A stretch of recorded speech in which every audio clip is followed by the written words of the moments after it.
masasabi kong wala na sigurong mas nakakatakot pa sa naging karanasan ng Lolo Igme ko. Na habang ikinukwento pa nga niya ito sa amin noon, ay talagang nararamdaman rin namin yung takot na kanyang nararamdaman noong mangyari ito. Kung kaya naisipan kong ibahagi rin sa inyo. Si Lolo Igme ay ipinanganak at lumaki sa kanilang probinsya, doon sa parting Mindanao. Pero nang umidad siya ng 13 anyos, ay napagpasyahan ang kanilang mga magulang ng mga ibang bayan sa pag-asang magkaroon ng panibago at mas maalwang pamumuhay. Hanggang sa mapadpad sila sa Western Visayas, kung saan ay nabigyan sila ng pagkakataong makapagtayo ng isang maliit na kubo sa gitna ng kaparangan. Na halos 1 kilometro ang layo nito mula sa kalsada. Wala silang kalapit doon. Nagsosolo lamang ang kanilang bahay. Hindi naman sila nanibago, pagkat halos nakakatulad lang rin ng lugar na iyon yung kanilang pinanggalingan. At sanay sila sa buhay probinsya.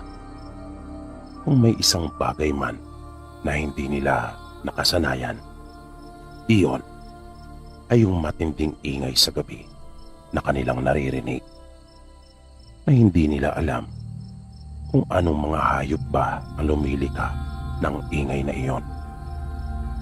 Nakakatakot ang mga huning iyon at talagang makapanindig balahibo.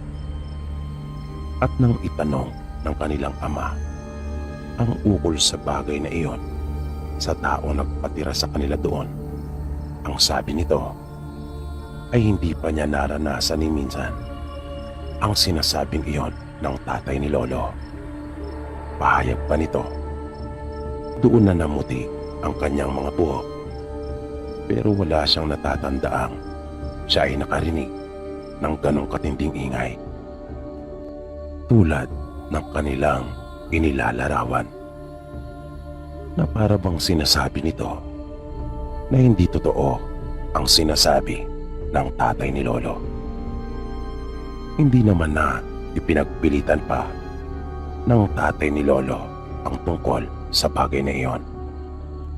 Pero nag-alala talaga ito dahil habang nagtatagal ay tila mas tumitindi pa ang mga ingay na iyon tuwing gabi.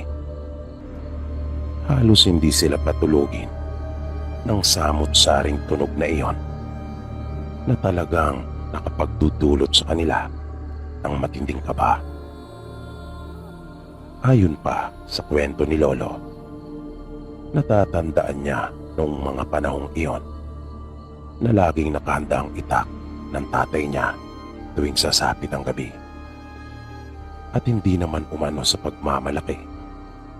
Ang tatay daw niya ay talagang may angking tapang, lalo na pagdating sa kanyang pamilya. Na kapag pamilya na ang pinag-uusapan at malalagay sila sa panganib, ay wala talaga itong inaatrasan. Nang halos magdadalawang buwan na sila doon, unti-unti ay nagawa na rin nilang maiangkop ang kanilang mga sarili. Ngunit hindi lang pala iyon ang kanilang mararanasan. Iyon lang pala ang pinakapasimula ng nagbabadyang panganib para sa kanilang mga buhay. Dahil ang lugar palang iyon ay pinamumugaran ng angkan ng mga aswang.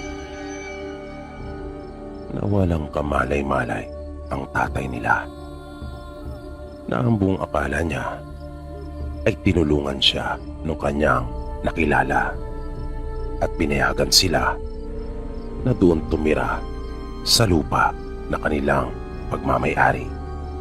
Yun pala ay isa iyong patibong.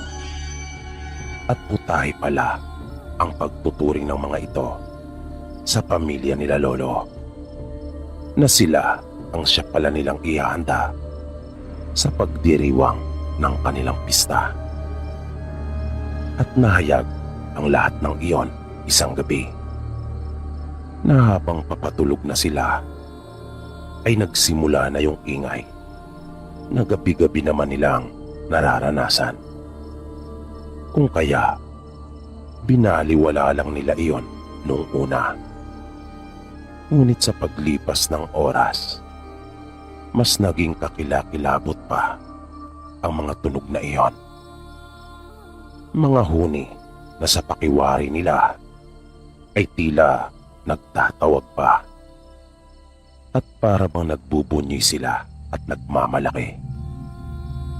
Ganun ang pagkakaintindi ni Lolo sa mga tunog na kanyang naririnig noon. Sinubukan ng tatay ni Lolo na sumilip sa labas, na bagaman may liwanag noon na nagmumula sa buwan, ay nakapagtatakang wala siyang naaninagan ni isa man sa mga lumilika ng nakakakilabot na ingay na iyon. Kaya yung kanila sanang masarap at payapang pamamahinga ay nauwi sa matinding pangamba. Dahil na rin sa tindi ng takot na kanilang naramdaman noon. Pero hindi ang tatay nila. Kalmado lang ito na nagpapabalik-balik sa bintana at pinto, na patuloy niyang sinusubukan na baka makita niya kung ano o sino yung mga nasa labas. At hawak-hawak na niya ang kanyang matalas na itak, na alam ni Lolo na nakahanda ang kanilang ama sa anumang maaaring mangyari. Hanggang sa mapabulalas ito nang minsan pa siyang sumilip sa may bintana. At sa unang pagkakataon ay kinabakasan nila ito ng takot. Sabi ng kanilang ama, marami umanong nasa labas. Kaya pasimple ring sumilip si Lolo. At nakita nga niya ang maraming tao, nang iba sa mga ito ay nakatuwad na animoy mga aso, na nakaangat ang kanilang mga pangupo, habang yung kanilang mukha naman ay halos sumayap na sa lupa. Habang yung iba naman ay mga bahagyang nakayuko, samantala yung iba pa ay normal lang na nakatayo at may hawak na mga itak. Sabi pa ni Lolo, hindi niya lubos na maintindihan noon kung ano ang kanilang nagawang kasalanan, o kung may atraso ba ang kanilang ama sa mga taong iyon. Iyan yung ilan sa mga bagay na naglalaro umano noon sa kanyang isipan, hanggang sa sinabi ng kanilang ama na sila ay magmadali na. Hinablot nito ang isang sako at pinalagyan ng ilang pirasong damit nila, at inutusan sila nitong dumaan sa likurang bahagi ng kanilang bahay. At pagdakay, nagulat sila nang tapigin ng kanilang ama ang isa sa mga lampara, na nang bumagsak sa sahig ay agad na nabasag ang garapon at natapon ang petrolyo sabay nagliyab. Kanya pang dinampot ang isa at binuksan. Pagkatapos ay kanyang isinaboy ang petrolyo sa pawid nilang dingding at sinindihan. Agad na naglagablap ang apoy sa marupok nilang dingding. Gumapang sila papalabas ng kanilang bahay, na hindi nila alintana ang putik, nang tanging mahalaga para sa kanila noong mga oras na iyon ay ang makatakas at agad na makalayo mula doon. upang makaligtas sa mga hayop na aswang na iyon. Ngunit laking gulat nila nang sa ginagawa nilang paggapang ay makakita sila ng ilang pares ng mga paa. At nang mag-angat sila ng kanilang mga ulo, ay nakita nila ang mga nakakatakot at mapalasik na mga mukha nito. Kwento ni Lolo, naramdaman talaga niyang naihi siya sa kanyang salawal noong mga sandaling iyon dahil sa pagkabigla at tindi ng takot. At tila namumukhaan niya sila.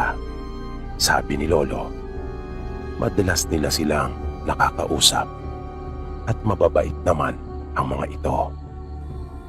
Suki nila ang mag-anak na iyon. Naglalako kasi sila Lolo ng suman na gawa sa kamoting kahoy. Sabi pa ni Lolo, hindi na nila napigilang maiyak dahil sa sobrang takot noon. Pero ni isang kataga ay hindi talaga sila nagsalita. Iniwasan talaga nila na makalika ng anumang ingay. Natahimik lang silang umiiyak habang nakatingin sa mag-anak na iyon. Kahit nga ang tatay nila ay natulala at hindi nakagalaw. Hanggang sa nagulat sila nang biglang tumabi ang mga ito sa kanilang daraanan at binigyan sila ng daan. Kung kaya nagpatuloy na sila na habang gumagapang ay naririnig nila ang malalakas na mga sigaw doon sa harapan at punong-puno iyon ng galit. Dahil siguro sa napurnada ang kanilang plano na ang buong akala nila marahil ay kasama ng natupok yung kanilang handa doon sa naglalagablab na kubo. At nang nasa may bandang batis na sila, ay saka pa lamang sila tumayo at nagmamadali na silang nagtatakbo. Hindi sila tumigil hanggang sa tuluyan na silang makalayo. Kwento ni Lolo, ilang araw din silang umasa sa abot ng mga taong nagdaraan nang makarating sila sa isang bayan. Hanggang sa may tumulong sa kanila na nung una ay pinagdudahan pa iyon ng kanilang ama dahil na rin sa kanilang naranasan. Pero nung huli ay napatunayan naman nilang totoong tulong talaga ang ipinipresenta sa kanila. Kung kaya nagawa nilang makapagsimula ng panibago. Pero sa paglipas ng panahon ay hindi pa rin nila nagawang makalimutan yung kanilang mga pinagdaanan. Kaya pagtatapat ni Lolo sa amin noon, totoo ang mga aswang. At hindi daw iyon ginagawang panakot lamang sa amin para umuwi na kami ng bahay.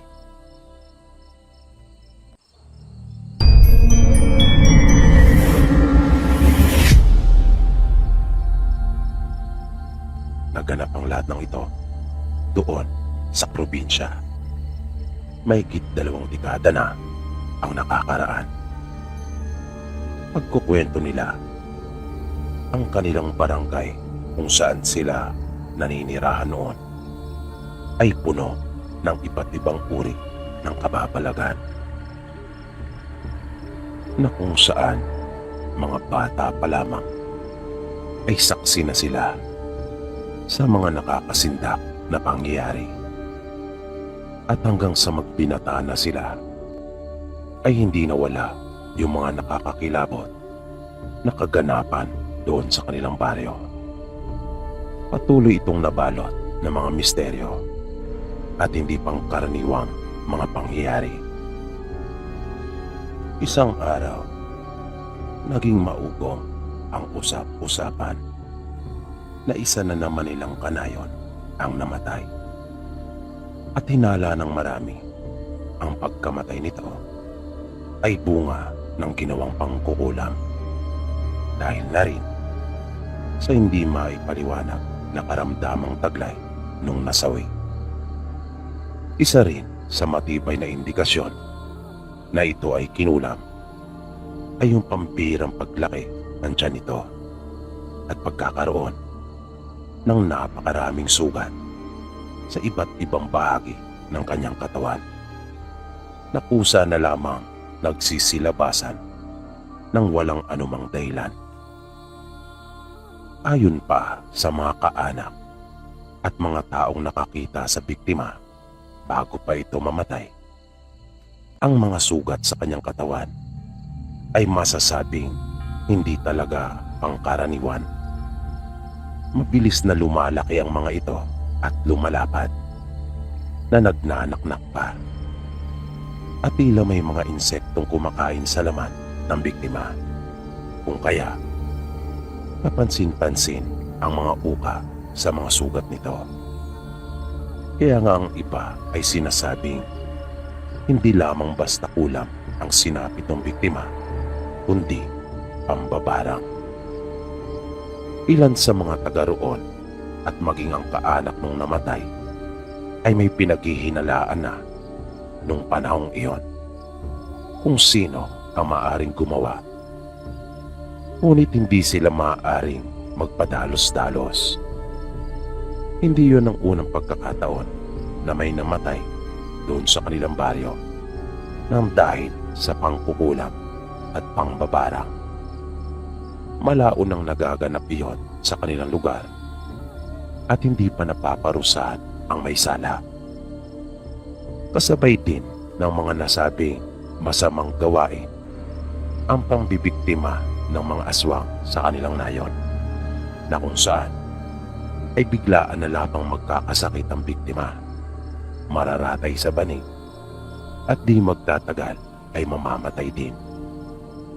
Kung kaya ang mga tao sa kanilang lugar ay puyos ng galit sa mga taong nasa likod ng makajablong gawaing iyon. Hanggang sa isang araw, isa sa kanilang kanayon ang nakasaksi mismo ng ginagawang pangkukulam ng pinaghihinalaan nilang tao. Nagawa niya ito nang dumaing ang kanyang asawa ukol sa kakaibang nararamdaman nito sa katawan. Kaya kanyang tiniktikan ang nasabing mangkukulam. Maingat at kanyang pinag-aralang mabuti ang ginawang palihim na pagmamanman sa kababaryo nilang iyon na gumagawa ng kasamaan. At nang tumibay ang kanyang hinala, ay nagsama pa siya ng isang kanayon upang may iba pang makapagpatunay sa kanyang natuklasan. At iyon na nga ang nangyari. Kanilang nabisto at napatunayang tama nga ang malao na nilang hinala tungkol sa kababaryo nilang mangkukulam. Itago na lang natin sa pangalang Kadyo ang malupit na mangkukulam doon sa kanilang lugar. Dahil sa kanilang pagkakatuklas sa masamang gawain ni Kadyo, ay agad nila iyong ipinamalita sa kanilang mga kanayon. At hindi sila nagdalawang isip na pagpasyahang kitlin na ang buhay nito. Saglit lang ay natipon na ang marami sa kanila at armado ng iba't ibang armas laban sa mangkukulam. Magkakasama silang nagpunta sa bahay nito at wala silang anumang plano na ito ay kausapin pa. Talagang desidido silang wakasan na kaagad ang buhay nito. Ngunit tila nakatunog naman si Kadyo, kung kaya hindi na nila ito naabutan pa sa bahay. Ngunit isa sa kanilang mga kanayon ang nakapansin sa sariwang bakas nito sa maputik na daan patungo sa kagubatan. Kung kaya nagmadali sila at kanila itong sinundan. Hinati nila sa 2 pangkat ang kanilang grupo, na yung isang pangkat ay nag-iba ng daan at sasalubungin si Kadyo, habang yung isang pangkat naman ay nakasunod sa tinahak na daan ni Kadyo, na hindi nagtagal ay kanila nang naaninagan ang likod nito. At dahil sa puot na kanilang nararamdaman para sa nasabing malupit na mangkukulam, ay kanila na kaagad itong binalak na patamaan ng mga dala nilang armas. Ngunit laking gulat nila at pagtataka ang hindi man lamang tinatablan ng bala si Kadyo, at tila mas bumilis pa ito. Kung kaya, hirap na hirap sila sa paghahabol dito. Halos lumawit ang kanilang tila sa pagsunod sa kanya. Idagdag pa na madulas ang daan dahil sa panakanakang pag-ulan, kung kaya maputik. Ngunit hindi sila sumuko. Nais talaga nilang pagbayarin ito sa lahat ng kasamaan at kasalanang kanyang ginawa. Pero sadyang mabilis at talagang ramdam nila na may kakaibang kakayahan si Kadyo. Ngunit nagulat sila nang makita nilang biglang bumagal ang pagtakbo nito at kalaunan ay huminto. Nang mga ilang dipa na lang ang layo nila kay Kadyo, ay doon nila nakitang naroon na pala sa harapan yung isang pangkat. At walang anumang hudyat, ay nakita nilang sinugod na ito ng mga kalalakihan na nasa kanyang harapan. At nagulat sila nang makitang bumagsak si Kadyo sa lupa. Tinablan nito, naisip nila.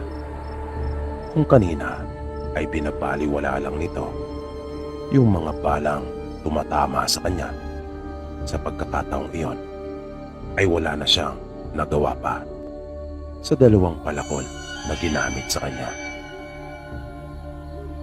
Ngunit nakita ng isa sa nagkwento sa atin na si Eman na pasimpleng may inihagis na botelya ang pamangkin ni Kadyo. Pero dahil sa mga taong naglapitan sa nakahandusay na katawan nito, ay di sinasadyang natapakan iyon at bumaon sa malambot na lupa. Nang isa-isa nang nagsisialisan ang mga tao, ay ibinulong ni Eman sa kanyang kapatid ang ukol sa napansin niyang botelyang inihagis ng pamangkin ni Kadyo, na nung huli naman ay sinabi nito sa kanilang tiyuhin na naramdaman kaagad nila ang pagkakaroon ng interes nito sa nasabing botelya ng lana na iyon. Kung kaya nagpaiwan sila. Hinayaan nilang mag-alisan na muna ang mga tao. At nang sila na lamang ang naroon, ay itinuro nila sa tiyuhin kung saan nila banda nakitang natapakan yung botelya. At may pagmamadali yung kinuha ng kanilang tiyuhin at tila ba sabik na sabik ito. Dahil doon, kung kaya, hindi na iwasan ng magkapatid na tanungin ang kanilang tiyuhin kung ano ba raw iyon at kung para saan. Pagpapaliwanag ng tiyuhin sa kanila, ang lanang iyon ay isa sa pinanggagalingan ng kakayahan ng mga mangkukulam at aswang, na kapag taglay mo ito ay marami kang magagawa na hindi kayang gawin ng mga pangkaraniwang tao. Pagpapatuloy pa nito, buti na lang daw at hindi iyon nakuha ni Kadyo, dahil kung nagkataon at nasayaran kahit na bahagya lang ang dila nito noong nasabing langis na iyon, ay maaari pa itong mabuhay sa kabila ng malubang pinsalang natamo nito. Sa kabila ng mga magaganda at nakakaingganyong pagkukwento ng kanilang tiyuhin tungkol sa kahalagahan ng langis, ay hindi naman nagkaroon ng interes silang magkapatid. Hindi sila humingi o nakibahagi at hinayaan lang iyon sa kanilang tiyuhin. Samantala, lahat ng kamag-anakan ni Kadyo ay nilisan na ang kanilang baryo. Mabilis na lumipas ang mga araw. Nagulat na lang sina Edo at Eman na nanggagamot na ang kanilang tiyuhin sa kanilang baryo. At hindi nagtagal ay naging tanyag ito. Nakilala din ito sa mga kakaibang katangiang taglay na nasasaksihan ng ilan sa kanilang mga kanayon. Silang magkapatid ay nasaksihan din mismo kung gaano kabisa yung lana. Nang minsang magkaroon si Eman ng malaking sugat dahil sa di sinasadyang pagkakataga ng itak, ay nagpunta sila sa kanilang tiyuhin at ipinagamot iyon. At gamit lamang ang langis at ilang katagang binigas ay mabilis na tuyo ang sugat. At makaraan lamang ang isang araw ay nawala na iyon ng tuluyan. Alam na nila noon pa man na mahilig ang kanilang tiyuhin sa mga anting. At batid nilang mayroon na ito dati pa bago pa napa sa kanya ang lana ni Kadyo. Pero dahil sa langis na iyon, ay mas lalo pang naging mahusay ang tiyuhin nila. Ngunit mayroon itong malaking problema. Madalas sa kalagitnaan ng gabi ay naririnig nila itong sumisigaw ng malakas at tila ba nakikipagtagisan sa aswang. Naririnig nila ito minsan na hinahamon ng aswang, kung minsan naman naririnig nila itong tila nakikipaglaban na talaga. Isang gabi, napilitan si Eman na magpunta sa bahay ng tiyuhin kahit paggabi na at madilim, dahil sa mauubusan na sila ng petrolyo. Nang magulat si Eman nang marinig ang malakas na boses ng kanilang tiyuhin na kung sa Tagalog pa ay sinasabing, "Nariyan na naman kayo. Ayaw nyo talaga akong tigilan." Kahit nakaramdam si Eman ng takot ay hindi niya nagawang tumakbo. Sa halip ay nagtago lang siya sa likod ng isang puno at sumilip. Gusto niyang makita at malaman kung ano ba talaga ang nangyayari. At nanlaki ang kanyang mga mata nang makita nga niyang mayroong nasa bubungan ng bahay ang kanilang tiyuhin, habang yung isa naman ay nasa ibaba at nagpapaikot-ikot sa palibot ng bahay.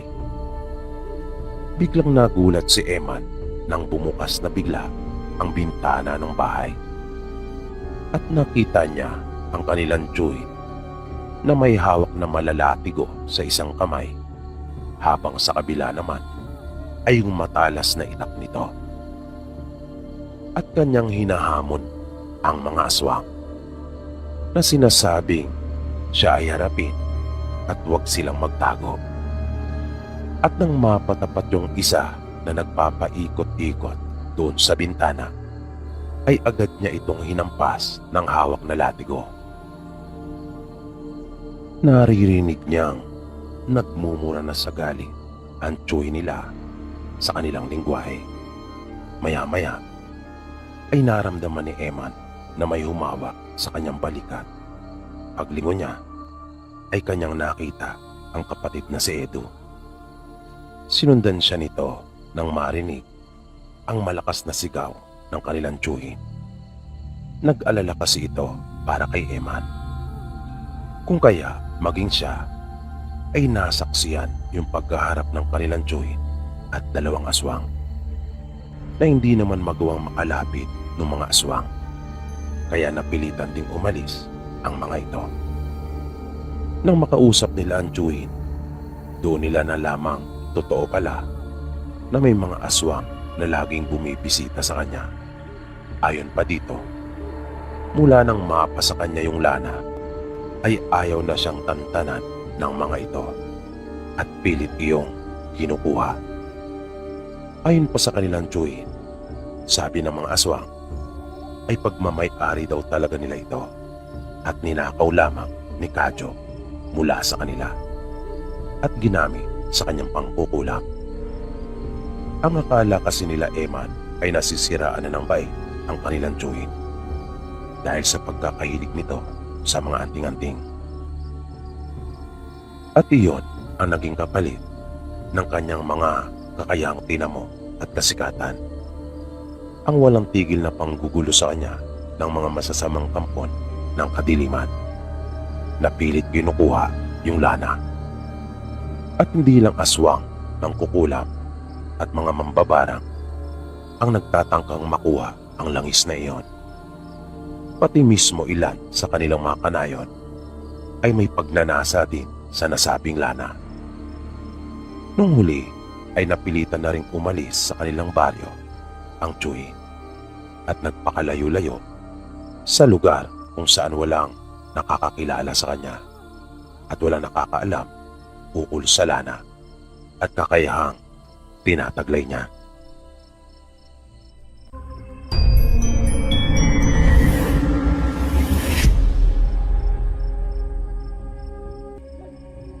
Nangyari ito nang minsan kaming mayaya ng isa naming kaibigan na taga Mandaluyong sa kanilang probinsya. Bali 5 kaming magkakasama noon. Dati kaming mga magkakaklase noong nag-aaral pa kami sa JRU. At kahit may kanya-kanya na kasi kaming trabaho, ay madalas pa rin kaming magkita at magkasama sa iba't ibang lakaran. Panay pa rin ang gimmick namin na magkakasama. At minsan nga ay nabanggit ni Pane na magbakasyon kami doon sa kanilang probinsya pagdating ng mahal na araw. Bagay na nagustuhan naming lahat ang ideya niyang iyon. At kahit ako ay nakaramdam ng excitement dahil doon. At gano'n na nga ang nangyari. Nang sumapit na ang takdang araw ng alis namin, ay bumiyahe kami patungo sa kanila. Masayang-masaya kaming lahat noon. Dahil iyon yung unang pagkakataon na makapupunta kami sa malayong lugar na magkakasama. Ang una kong napansin pagdating namin doon sa kanilang probinsya ay iba ang kanilang lengguwahe. Pero marunong naman silang makipag-usap ng Tagalog. Nung mismong araw ng pagdating namin doon, ay may nagdaraos ng kaarawan sa bahay ng tiyahin ni Pane. Kaya mayroong handaan at nakabahagi pa kami ng masasarap nilang handa.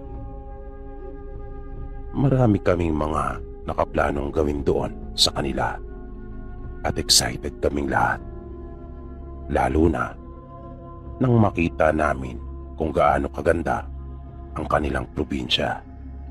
Pakiramdam namin ay malayong-malayo talaga kami sa kaguluhan na araw-araw naming nasasaksihan sa syudad.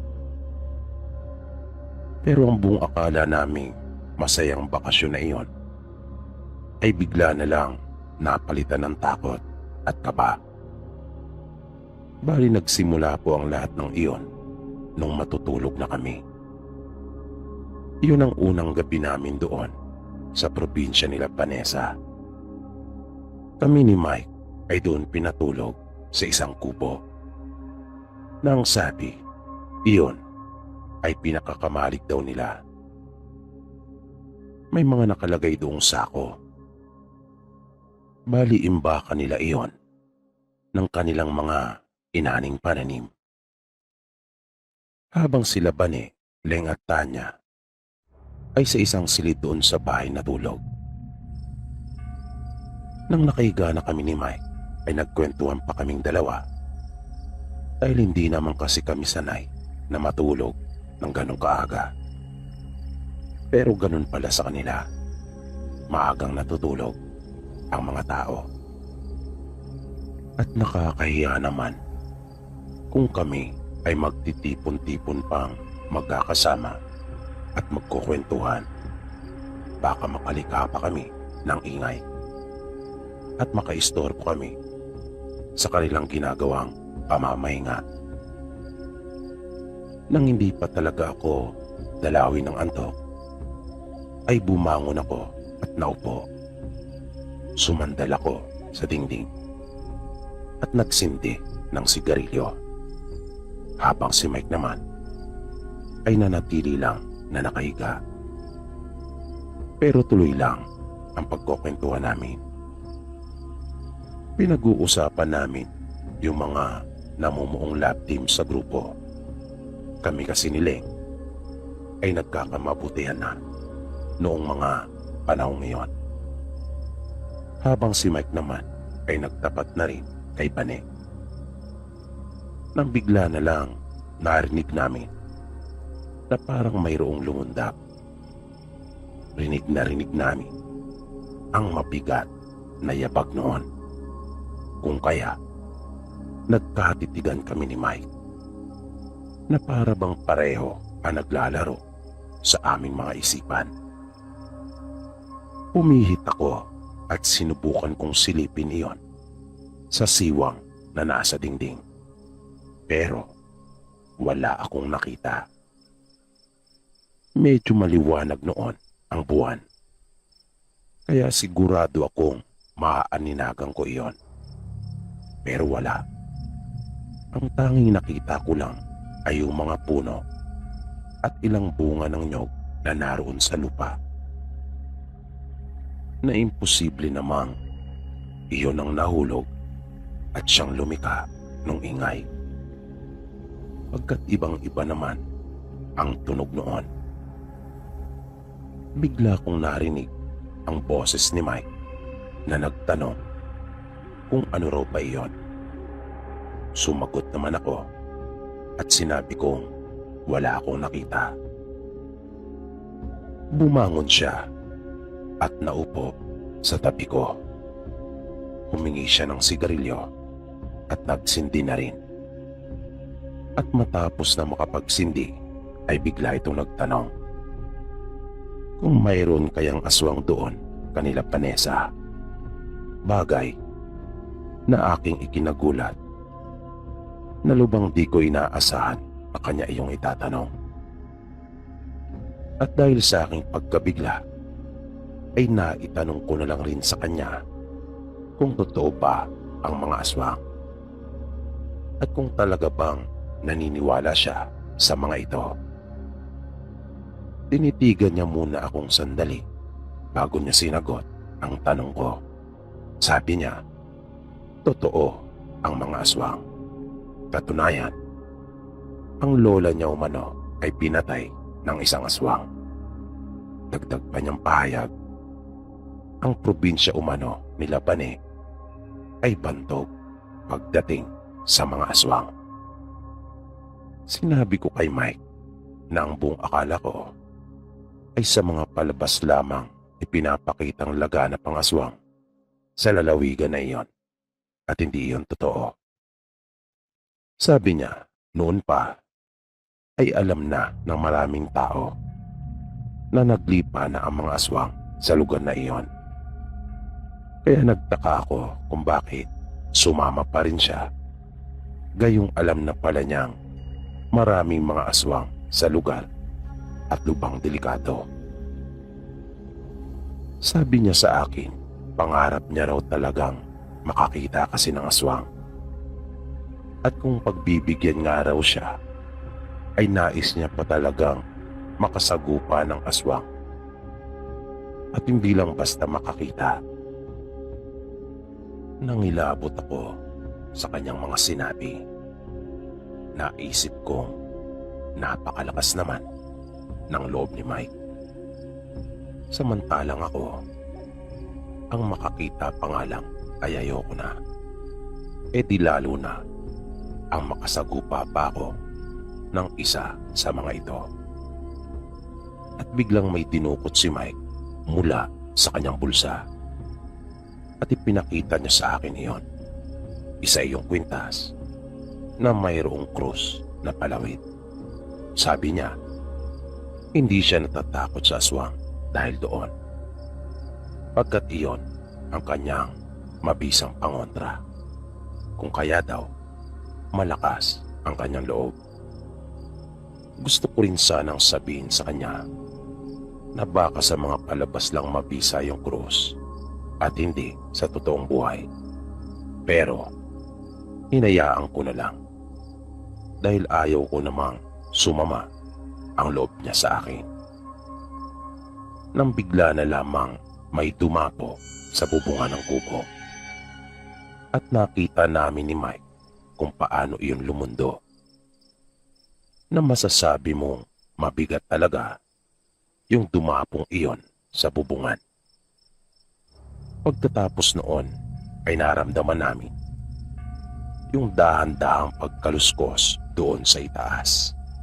Kung kaya napatingala kaming dalawa at may nakita kaming kulay pula na biglang nagliwanag doon. Kung kaya napaatras kami ni Mike sa pagkakaupo at napunta kaming dalawa sa sulok. Iniangat ni Mike yung kanyang kwintas at pilit na itinatapat doon sa mata ng nilalang. Pero sa halip na umalis iyon at matakot tulad ng inaasahan ni Mike, ay tila mas naging agresibo pa iyon. Maya-maya, biglang may narinig kaming isang putok. Hindi ako maaaring magkamali. Tunog iyon ng isang baril. At kasabay ng pagputok noon, ay may narinig kaming nagsalita. Pero sa kanilang lingwahe. Ngunit halatang galit ang tinig at alam naming tsuin iyon ni Pane. At nang ibaling na naming muli yung aming pansin sa itaas, ay wala na roon yung bagay na pula na sa palagay ko ay iyon yung mata nung nilalang. Kaya doon pa lang ako nakahinga ng maluwag. Ilang sandali lang ay narinig na namin silang tinatawag kami. Nang mag-usisa kami sa kung ano yung nilalang na iyon na naroon sa bubungan, ay sinabi nilang isa lang iyong ibon. Isang uri ng ibon na mahilig umanong mambulabog sa gabi. Pero habang pinapakinggan namin ang kanilang mga pagpapaliwanag, ay nagkakatinginan kami ni Mike.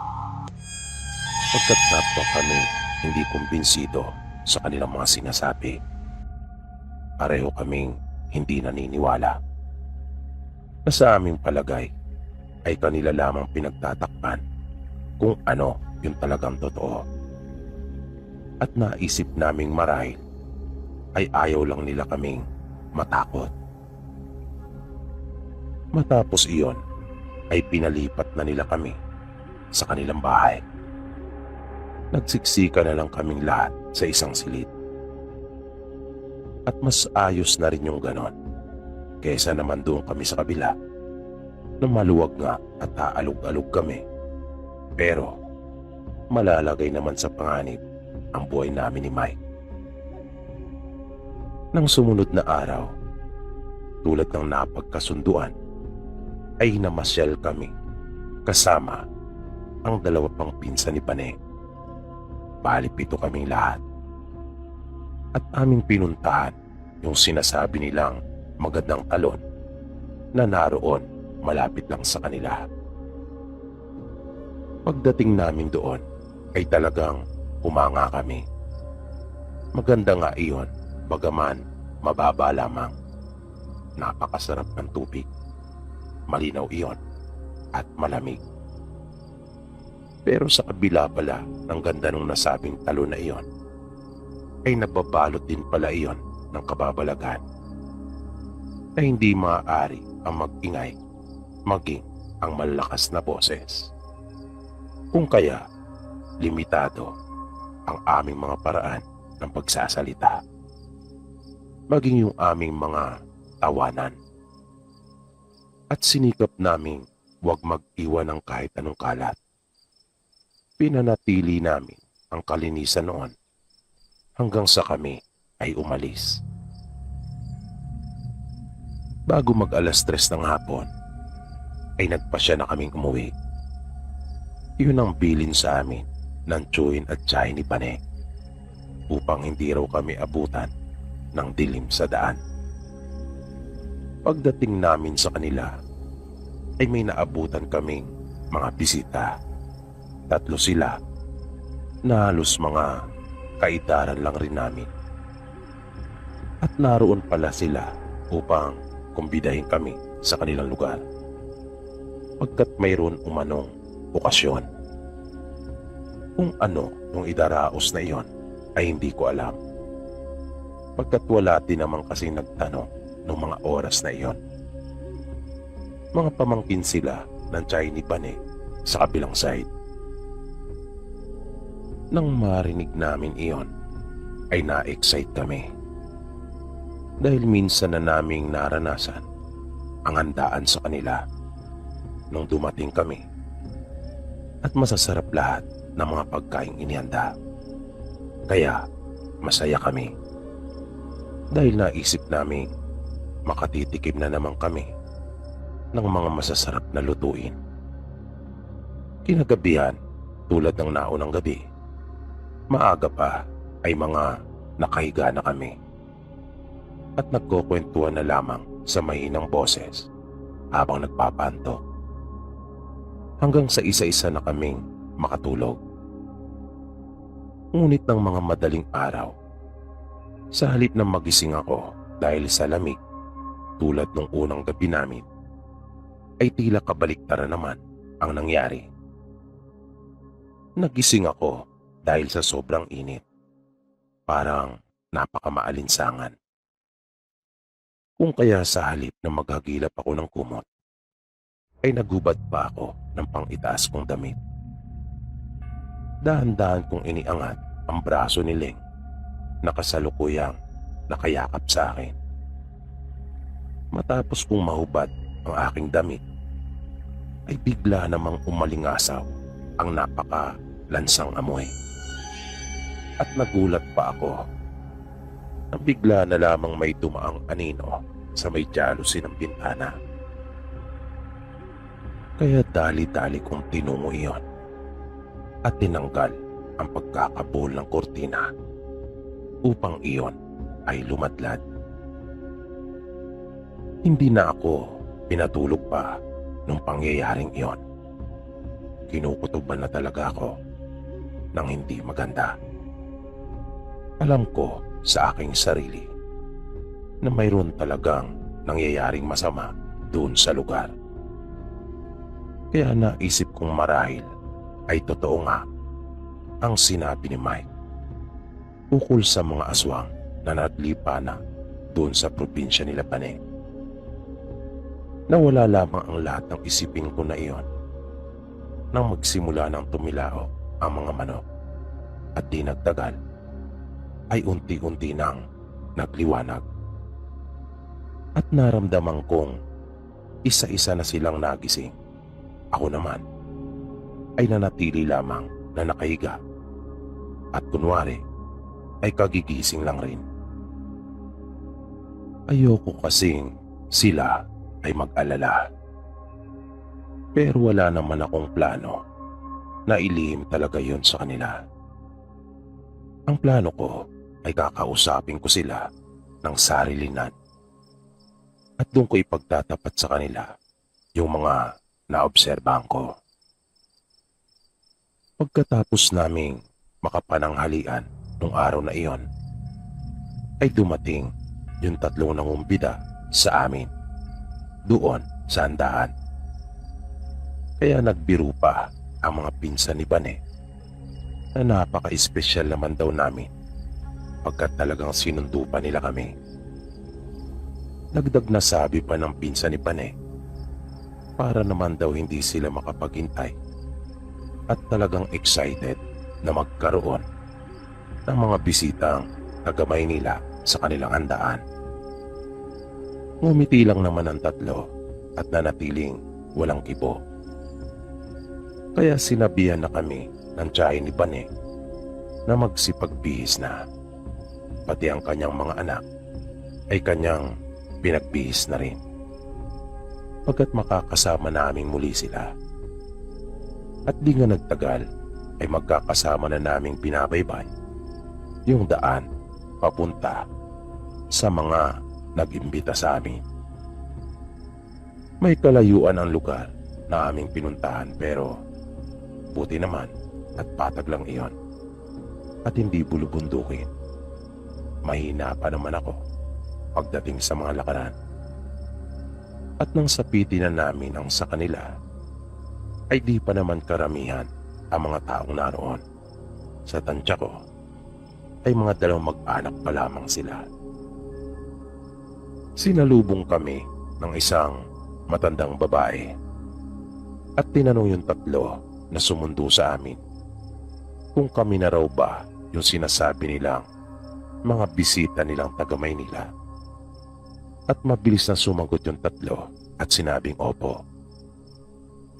Nakita kong umiti ng pagkatamis-tamis yung matanda at sabay binati siling at pinuna ang buhok nito. Sabi ng matanda ay ang ganda raw ng kanyang buhok at kanya iyong hinahangaan. Maganda kasi talaga ang buhok ni Ling at agad mo itong mapapansin. Mahaba iyon na tuwid at maitim na makintab. Ngumiti lang naman si Ling at nagpasalamat. Hinainan na nila kami at inaya ng kumain. Hindi naman na kami nagpadalawang salita pa. Hindi na kami nagpaarte-arte pa. Dahil sa nagutom kami sa mahabang paglalakad. At tulad ng inaasahan namin, ay pawang masasarap yung kanilang mga inihanda. At solo namin ang mahabang mesa. Walang ibang naroon, kundi ang grupo lang namin.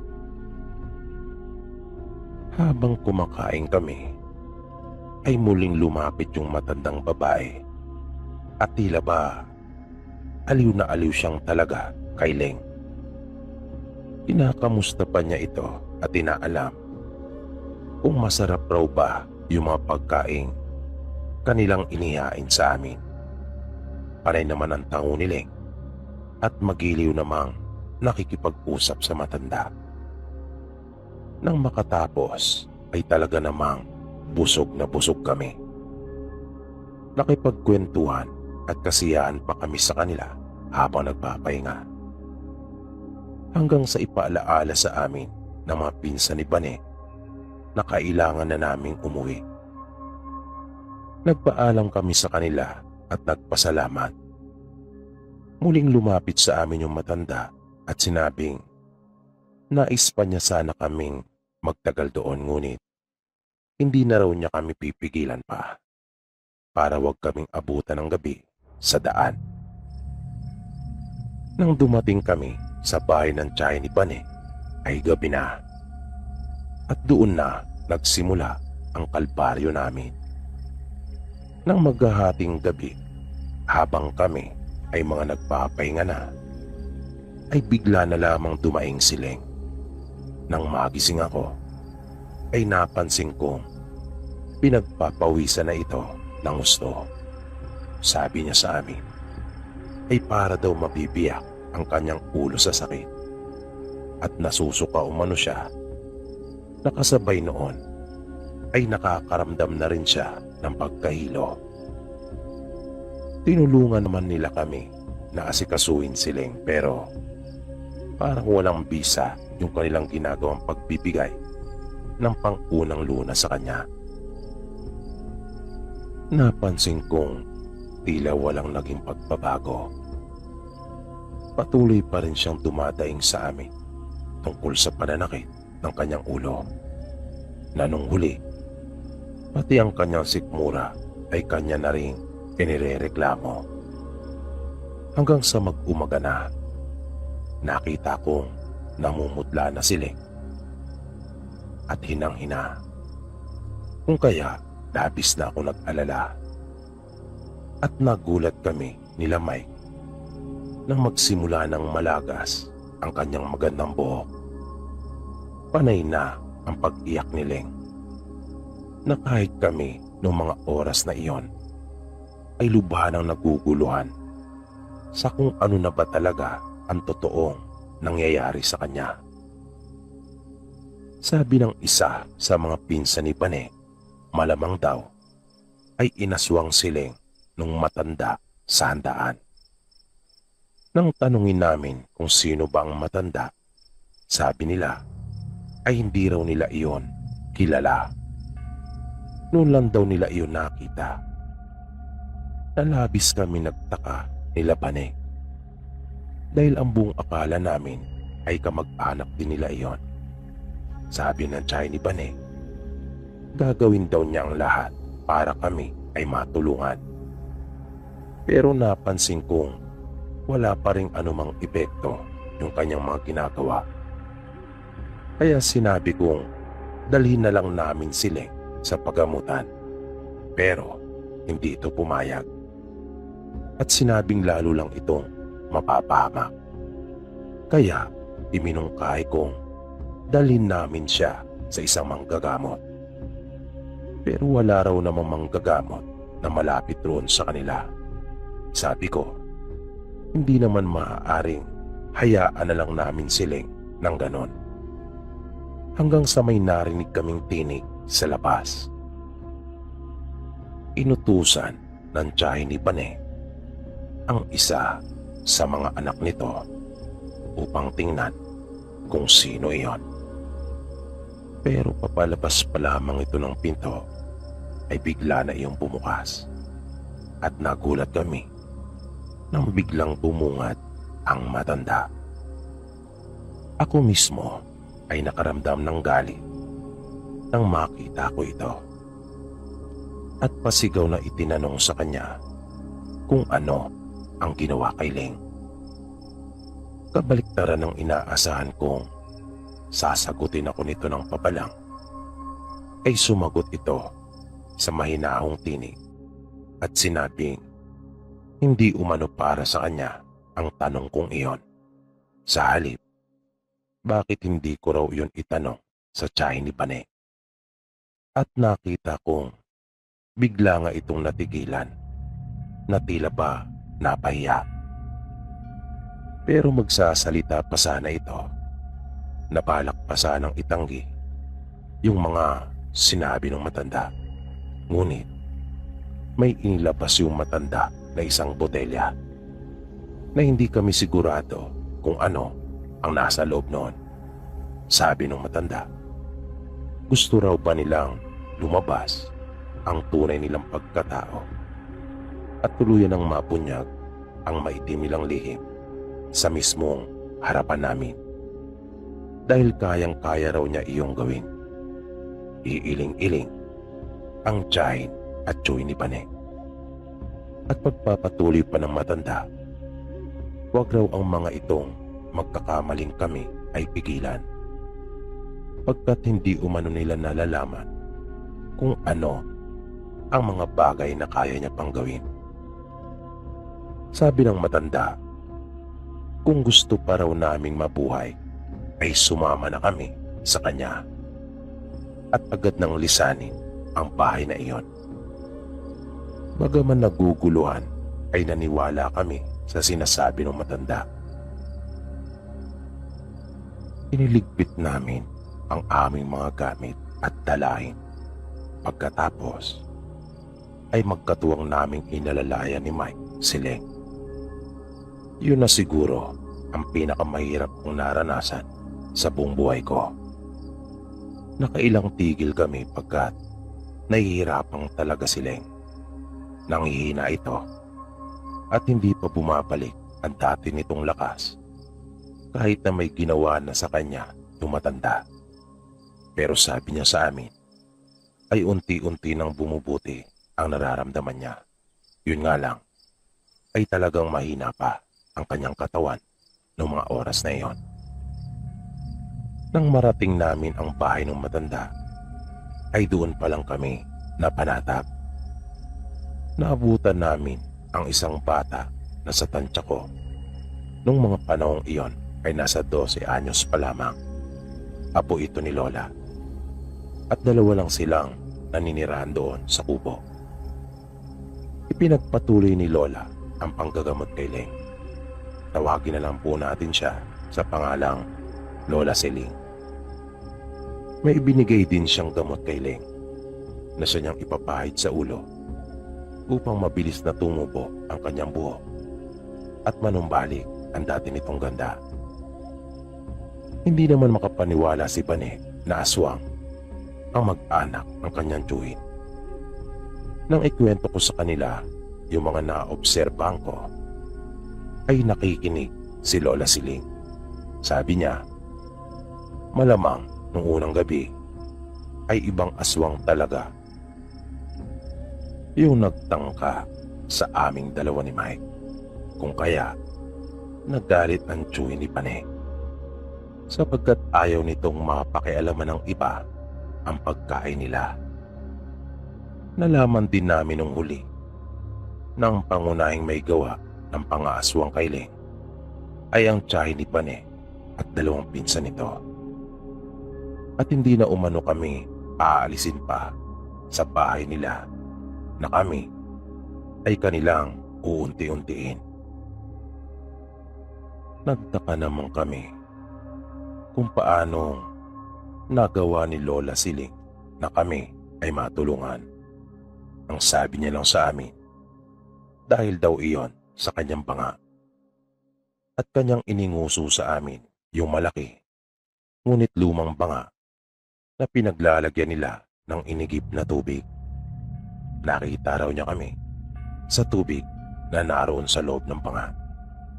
Na nang marinig ko iyon, ay talaga namang nanindig ang balahibo ko sa katawan.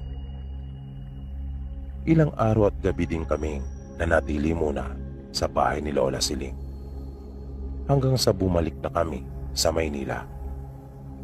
Utang ng asawa ko ang kanyang buhay kay Lola Siling.